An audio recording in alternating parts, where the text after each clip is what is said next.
All right, what's up everyone and welcome back to the channel. I have some bad news. My Porsche was parked outside, a bird pooped on it. I didn't get to it fast enough. It etched into the clear coat. The good news of that is that I'm gonna go ahead and take this opportunity to show you guys how to remove bird poop, bird dropping damage, etchings from your clear coat in the safest way possible without doing any more damage than you need to. So really quickly, I have my little whiteboard here, and here's a little example of what's going on with your paint, right? So on the bottom of the paint, there's metal, then you have your base coat, right? Or your primer coat. On top of that is a little bit of color, and then on top of that is a ton of clear. With that said, the clear is where the damage from that bird dropping is sitting. It's etched in, it's probably sitting right here, so it's kind of do a little damage there. Now, how deep is it actually going? Is it going all the way down to here? If so, that's a real problem. We don't want to go that deep because we don't want to take that much clear coat. In most cases, in this situation especially, I got to it, I saw it. It was just a really hot day outside. The car was parked outside, bird dropped. Since it was so hot, the panel was really hot and just cooked, right? So it's probably just right in this top layer here. If it is deep, we don't want to go that deep, but we want to minimize it and just kind of soften the edges so you don't see it. So basically what we're going to do, guys, there's a couple things you can do. You can start with just a basic polish. Then you can go into a compound, then polish to pull it all back out. And if that doesn't do it, then you can go into color sanding, trying to level that back out, then polish, then compounding and polishing to get it back to perfect. Now, you always want to start with the least aggressive option first. So what I'm going to be doing today is you can do this with any polisher. You can even do it by hand, it's just you're not going to get the best result. But by polisher is obviously the way to go. Dual action polishers are what I recommend, just so you're not generating too much heat in that one specific area. But what I'm going to do is I'm going to take my brand new Rupes Hybrid Nano long neck. And again, I'm just using this because it's handy, it's battery powered, so I can just get straight to it. You can obviously use a full-size polisher without any problem. I'm just going to pinpoint it with this. But basically what I'm going to do is I'm going to start off with a yellow pad and the yellow polish. I'm going to start there, work that area, do your normal passes. I'm just going to do it in a small section, but I'm still going to be going up, down, side and side, and all that kind of stuff, just to work that area and keep the pad moving for sure. You don't want to generate too much heat, but we'll do that and see how it looks. If that doesn't work, I always start there, because like I said, I want to do the least invasive procedure first, right? If the damage is just barely in that very top coat of clear coat, then why do I want to go deep into it with a compound? I don't want to remove that much if I don't have to. So again, start with the polish. If that doesn't work, I'll go to the compound. If that doesn't work, we'll go into some color sanding. I'm really hoping, keep your fingers crossed for me, that I don't have to do that. So let's go ahead and jump into it. Let me go ahead and show you the car right now. So I filmed this with my phone. It's a little bit hard to see. There's some just kind of fingerprints around it, but I'm gonna point to it and try and get it to focus in here for you. And there it is, guys. You can see the damage. You can see it in the light there. I'm gonna kind of give you a couple angles of this thing so you can really see what happened here. Now, I don't know exactly how long this bird poop was on the car itself. Basically, it was parked in my driveway.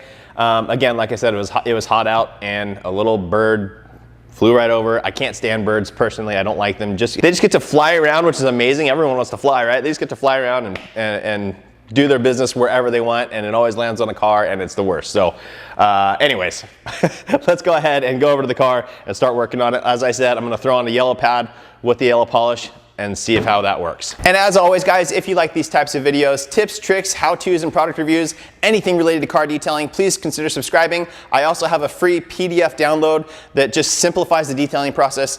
I know there's a million products out there. This will help you just kind of refine it down to a couple of key products that you need to get the job done. So thank you so much. Now let's hop back into the video. Okay, guys, so I don't know if you can actually see it in the camera here, but the damage is right here. Step one that I'm going to be doing is just taking a microfiber towel and a little bit of like prep spray. You could use isopropyl alcohol or even just water, but just wipe down the area so that there's not any contamination that you're going to be accidentally polishing that contamination into the paint. You want to make sure it's a clean area before you get started. So I'm going to go ahead and do that really quickly. Now, you don't want to use a quick detailer that has any sort of protection in it. Just because if you're adding any sort of wax layer protection or anything like that, you're just going to be having to cut through that. So there's really no need. So just water will suffice. Just do that. Again, the damage is right here. Okay, so now I've got my yellow compound polish, the DA Fine from Rupes, and my little polisher. Again, anything will do here, guys. If you're using just a traditional type of polisher, You can go with like Meguiar's 210 for the polish and 110 for the compound, or 105 and 205. They're very similar. But just for example here, guys, I'm just gonna go ahead and put this on here. I'm just putting a little bit of polish on my polisher. As always, guys, I'm gonna spread this around a little bit. I'm just gonna tap it in, spread it around a little bit, and then I'm gonna get after it. So setting on low, right, just to spread it around, then I'll bump it up and really work the area to try and get this removed.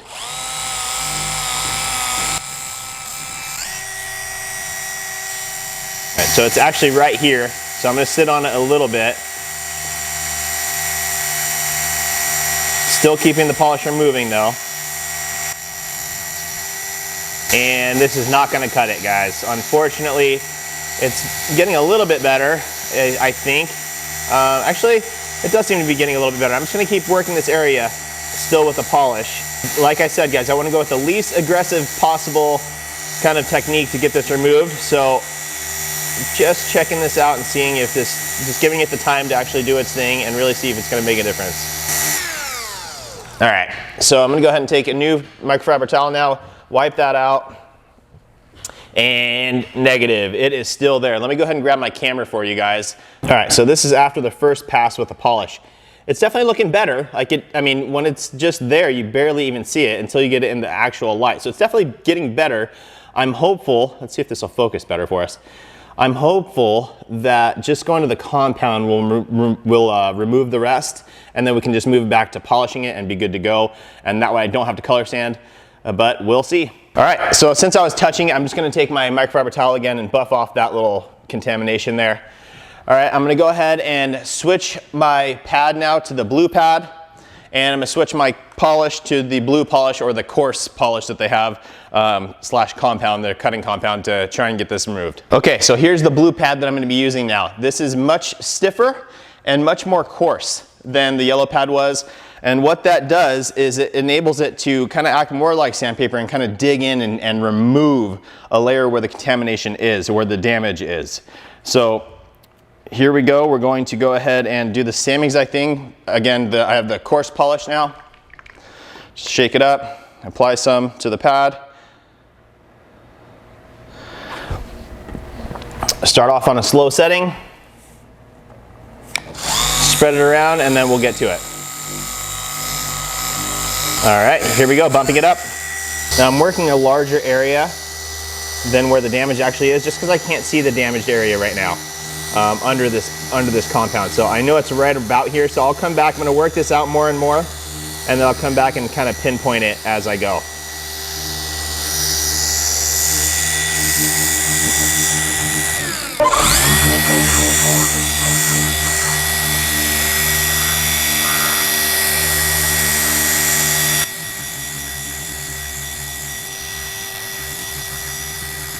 All right, I'm gonna grab a nice fresh microfiber towel. I'm gonna wipe this out and check the area again. All right, we are getting really, really close now. I think if I just do a couple more passes with this compound, I'm not gonna have to go to color sanding. Let me go ahead and film this for you guys so you can see it. It's actually right here where my finger's pointing. It is very, very hard to see now. There you go, you can see it in the light. But for 99.9% of people, that's actually good. I mean, you gotta search for that thing, and it's really, really hard to see. So, I mean, just under basic light, you don't see it anymore. That was not it. Kind of that surprised me. I thought that was it. It's just a little water spot that just from when I sprayed the car down. Not a big deal there. But basically, it's right there. See if I can get it in the light again. Right there. Okay. So I'm just going to keep after it now with the setup that I have going, the polish, or the coarse polish slash compound on the blue pad, and I think this should remove it all. Okay, so now I'm going to be a little more precise with my polishing. I'm going to find there. Okay, the area is right here. I'm just going to stick it down right on it, and here we go. I'm not going to work such a big area this time. I'm going to try and focus all my energy just on this one point where the damage is.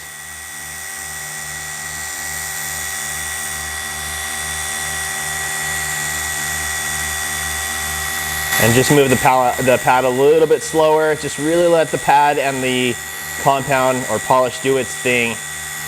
I'm not putting a ton of pressure, very, very light pressure. Again, it's just letting the combo of the pad and the polish do the work. Okay, I'm gonna wipe that up again, see where we're at. Once again, significantly better. There's still a little bit left. I'm gonna go straight back to it.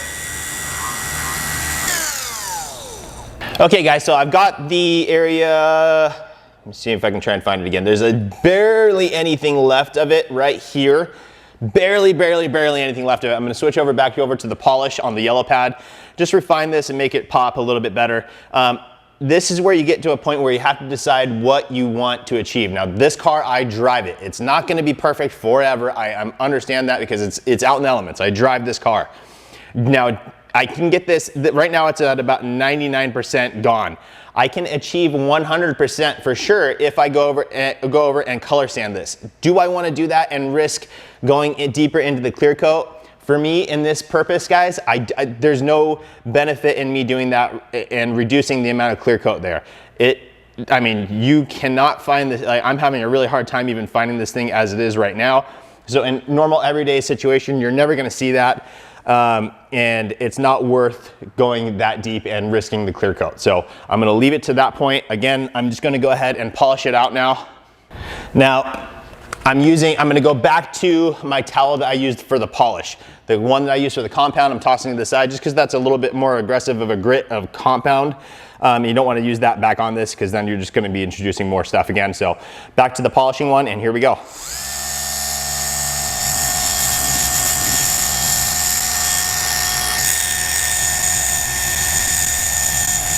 I'm gonna go ahead and inspect it again really quickly. Okay guys, so I don't know if you can tell, there's barely anything right here. Let's see if you can see it in the light at all. There it is, barely in that one little spot. Let me go ahead and grab my scan grip light here. So it's right above that fingerprint that I just left. And as you can see guys, there's just a tiny bit of warble in the light. But other than that, it is perfect. There's no consideration. Again, that spot that you're seeing right there is the fingerprint, and this is where the damage was right above it, and it's gone. Like, no concern. If you weren't looking at it under the direct, I mean, I only knew where it was because I was searching for it and I knew where I was working. After I went to go get the light, I had a really hard time finding it again.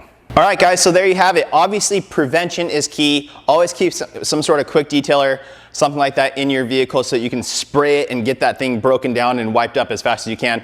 Now I did do that in this situation. I sprayed it on the stream setting, really tried to penetrate it, but it had just sat too long by that point. So that's where it was, and that's where we're at now, and I'm very happy with that. Again, you can get it even better than that. I can get that 100% perfect, but to do that, I would have to go down into the clear coat a little bit more, and the benefit, the risk outweighs the benefit for me there. So just to give you guys an example, here's my top clear coat, right across the top.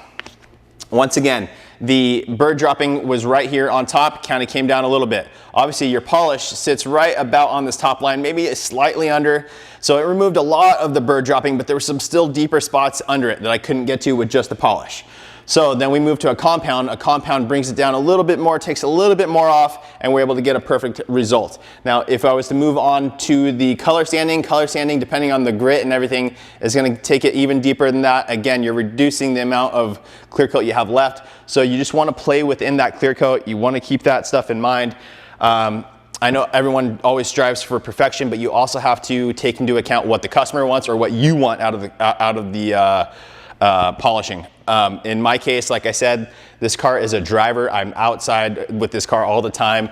I don't want to just have it be a garage queen. I want to be out enjoying the car. So I know stuff like that's going to happen. If I get another bird dropping in that exact same spot, I want to have enough clear coat to be able to work on it again. So now guys, when I'm talking about working down the clear coat, I am talking microscopic levels, so don't be too concerned about it. But just as a visual, that's kind of the breakdown of it. If you have bird droppings, again, get it off as fast as you can, but if it etches into the paint like that, pull out a polisher. Again, start with the least aggressive to start and see if that achieves the result you want. If not, go a little deeper and so on from there. So I hope that video helps you guys. Please make sure to like the video, make sure you're subscribed, turn on that notification bell, and we'll see you on the next one.